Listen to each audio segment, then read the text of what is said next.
இயேசுவில் பிரியமுள்ள ஆரோக்கிய அன்னையினுடைய அன்பு பக்தர்களே, இன்றைய நாளிலே நம்முடைய தாய் திரு அவையானது புனித ஸ்கொலாஸ்திகா கன்னியருடைய நினைவு நாளை சிறப்பிக்க நமக்கு அழைப்பு கொடுத்திருக்கிறது. புனித ஸ்கொலாஸ்திகாவின் வாழ்க்கையிலிருந்து ஒரு நிகழ்வை உங்களோடு பகிர்ந்து கொள்ள ஆசைப்படுகின்றேன். புனித ஸ்கொலாஸ்திகாவினுடைய வரலாற்றை படித்து பார்க்கின்ற பொழுது அவர் புனித ஆசிர்வாதப்பருடைய சகோதரி என்று நமக்கு தெளிவுபடுகின்றது. இவர்கள் இருவரும் ஒருவர் மற்றவரை அளவுக்கு அதிகமாக அன்பு செய்கின்றார்கள். சகோதரன் சகோதரி, கூட பிறந்த சகோதரன் சகோதரி இருவருமே ஒருவருக்கொருவர் அளவுக்கு அதிகமாக அன்பு செய்கின்றார்கள். புனித ஆசிர்வாதப்பர் ஒரு மடத்தை நிறுவி அந்த மடத்தினுடைய பாதுகாவலராக இருக்கின்றார். புனித ஸ்கொலாஸ்திகாவும் புனித ஆசிர்வாதப்பரும் வருடத்திற்கு ஒரு முறை அவர்கள் சந்திப்பது வழக்கம். புனித ஸ்கொலாஸ்திகா அந்த மடத்திற்கு செல்லக்கூடாது, ஏனென்றால் அது ஆண்கள் இருக்கக்கூடிய இடம். எனவே இருவரும் தனியாக ஒரு இல்லத்திற்கு சென்று அங்கே சந்தித்து உரையாடுவார்களாம். அதுவும் வருடத்திற்கு ஒரு முறைதான் அவர்கள் பேசுவது வழக்கம். அப்படி அவர்கள் பேசிக்கொண்டிருக்கின்ற பொழுது கடவுளை பற்றியும் ஞான காரியங்களை பற்றியும் மட்டும்தான் அவர்கள் சிந்திப்பார்கள்.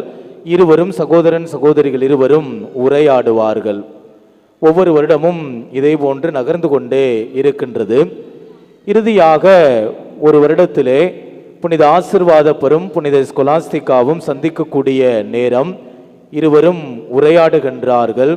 கடவுளை பற்றியும் ஞான காரியங்களை பற்றியும் அவர்கள் பேசிக்கொண்டிருக்கின்றார்கள். பேசிக்கொண்டிருக்கின்ற பொழுது அவர்களுக்கே தெரியாமல் நேரம் ஆகிவிடுகின்றது. உடனே ஸ்கொலாஸ்திகா தன்னுடைய அண்ணனை சகோதரனை பார்த்து, நீங்கள் இன்று செல்ல வேண்டாம், நீங்கள் என்னோடு இங்கேயே தங்கிவிடுங்கள் என்று தன்னுடைய அண்ணனை பார்த்து அவர் கேட்கின்றார்.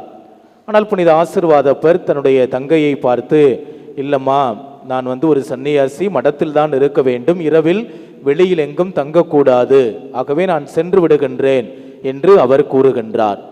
புனித ஸ்கொலாஸ்திகா உடனே அழ ஆரம்பிக்கின்றார். அண்ணன் நம்ம கூட ஒரு நாள் கூட தங்க மாட்டேங்கிறாரே அப்படின்னு சொல்லி அவர் அழ ஆரம்பிக்கின்றார். அவருடைய அழுகைக்கு காரணம் அதுதான் அவர்களுடைய இறுதி சந்திப்பாக இருந்தது. புனித ஸ்கொலாஸ்திகா அழுது முழந்தால் படியிட்டு ஆண்டவரை நம்பி ஆண்டவரிடத்திலே அவர் ஜெபிக்க ஆரம்பிக்கின்றார். ஆண்டவரே, என்னுடைய சகோதரன் இன்று என்னோடு தங்க வேண்டும், நீங்கள் தான் அதற்கு உதவி புரிய வேண்டும் என்று சொல்லி ஆண்டவரிடம் முழுமையாக நம்பிக்கை வைத்து ஜெபிக்கின்றார்.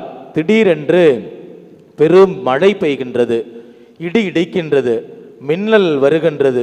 உடனே புனித ஆசிர்வாதப்பர், நீர் கூறியபடி நான் உன்னோடு தங்கி உன்னோடு உரையாடிவிட்டு காலையில் நான் சென்று விடுகின்றேன் என்று அவர் சொல்லிவிடுகின்றார்.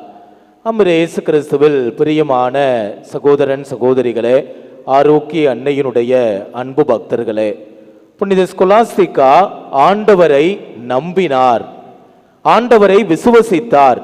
ஆண்டவரை நம்பினால் நிச்சயம் நடக்கும் என்று சொல்லி தன்னுடைய சகோதரன் தன்னோடு தங்க வேண்டும் என்பதற்காக ஆண்டவரிடம் மன்றாடினார், ஜெபித்தார். அவருடைய வாழ்க்கையிலே நல்லது நடந்தது. அவர் சந்தித்த பிறகு அடுத்த 3 நாட்களிலேயே புனித ஸ்கொலாஸ்திகா தன்னுடைய உயிரை விட்டுவிடுகின்றார்.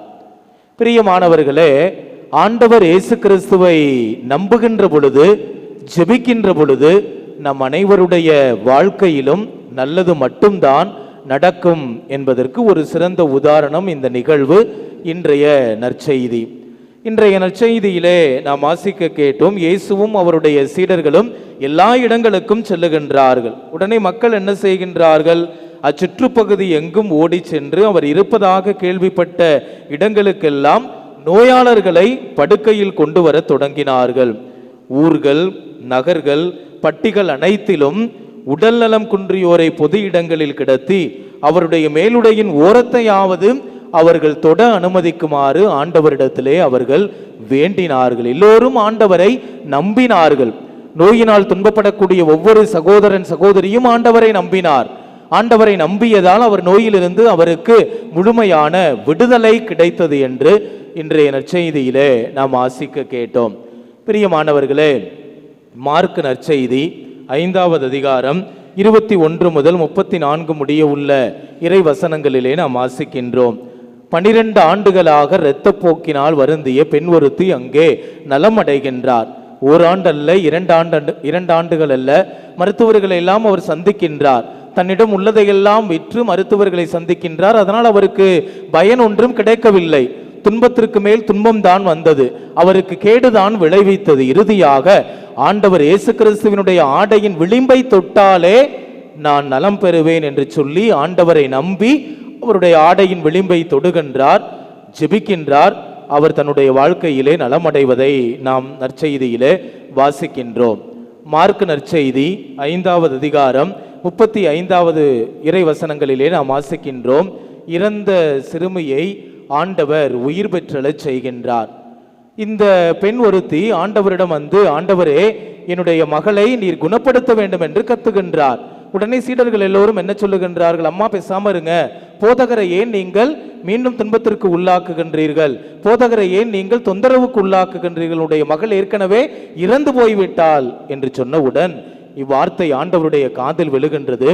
ஆண்டவர் இயேசு கிறிஸ்து, அம்மா அஞ்சாதீர், உன்னுடைய நம்பிக்கையை மட்டும் நீர் கைவிட்டு விடாதீர் என்று சொல்லி இறந்த சிறுமியை ஆண்டவர் உயிர் பெற்றெழச் செய்கின்றார். மார்க் நற்செய்தி 7வது அதிகாரம் 31 முதல் 38 முடிய உள்ள வசனங்களிலே வாசிக்கின்றோம். ஒரு சிலர் காது கேளாதவராகிய ஒருவரை, பேச்சற்றவராகிய ஒருவரை ஆண்டவரிடத்திலே அழைத்து வருகின்றார்கள். ஆண்டவரிடத்திலே அழைத்து வந்தவுடன் ஆண்டவரை பார்த்து, ஆண்டவரே, இந்த காது கேளாதவராகிய இந்த பேச்சற்றவராகிய இவர் மீது உம்முடைய கைகளை வைத்து நீர் தொடும், நிச்சயமாக இவர் நலமடைவார் என்று நம்பிக்கையோடு ஆண்டவரிடத்திலே மன்றாடினார்கள். அவருக்கு காது கேட்டது, அவர் பேச ஆரம்பித்தார். மார்க் நற்செய்தி 7வது அதிகாரம் 24 முதல் 30 முடிய உள்ள இறைவசனங்களிலே நாம் வாசிக்கின்றோம். கனானிய பெண்ணினுடைய நம்பிக்கை. தீய ஆவி பிடித்திருந்த தன்னுடைய மகளை குணப்படுத்த வேண்டும் என்று அவர் ஆண்டவரிடத்திலே மன்றாடினார், ஜெபித்தார். அவளுடைய மகளை விட்டு அந்த தீய ஆவி வெளியேறியது. மார்க் நற்செய்தி 8வது அதிகாரம் 22 முதல் 26 முடிய உள்ள இறைவசனங்களிலே நாம் வாசிக்கின்றோம். பெத்சாய்தாவில் பார்வையற்ற ஒருவர் நலம் பெறுகின்றார். இந்த பார்வையற்ற ஒருவரை ஆண்டவரிடத்திலே அழைத்து வந்து, ஆண்டவரே, உம்முடைய கைகளால் இவரை தொடும், இவர் நிச்சயமாக நலமடைவார் என்று நம்பிக்கையோடு மன்றாடினார்கள். ஆண்டவரும் அவரை தொடுகின்றார், அவர் நலம் பெறுகின்றார். லூக்கா நற்செய்தி 4வது அதிகாரம் 31 முதல் உள்ள வசனங்களிலே நாம் வாசிக்கின்றோம். ஆண்டவர் பேய் பிடித்திருந்தவரை குணப்படுத்துகின்றார். இந்த பேய் பிடித்திருந்தவர் ஆண்டவரை பார்த்து, நாசரேத்தூர் இயேசுவே, உமக்கு இங்கு என்ன வேலை? எங்களை ஒழித்து விடவா வந்தீர் என்று ஆண்டவரை பார்த்து கேட்டவுடன் ஆண்டவர் இயேசு கிறிஸ்து வாயை மூடு என்று சொன்னவுடன் தீயாவி அவரை விட்டு, இந்த பேயானது அவரை விட்டு வெளியேறியதை நாம் நற்செய்தியிலே வாசிக்கின்றோம். காரணம், எல்லோருமே ஆண்டவர் இயேசு கிறிஸ்துவை நம்பினார்கள்.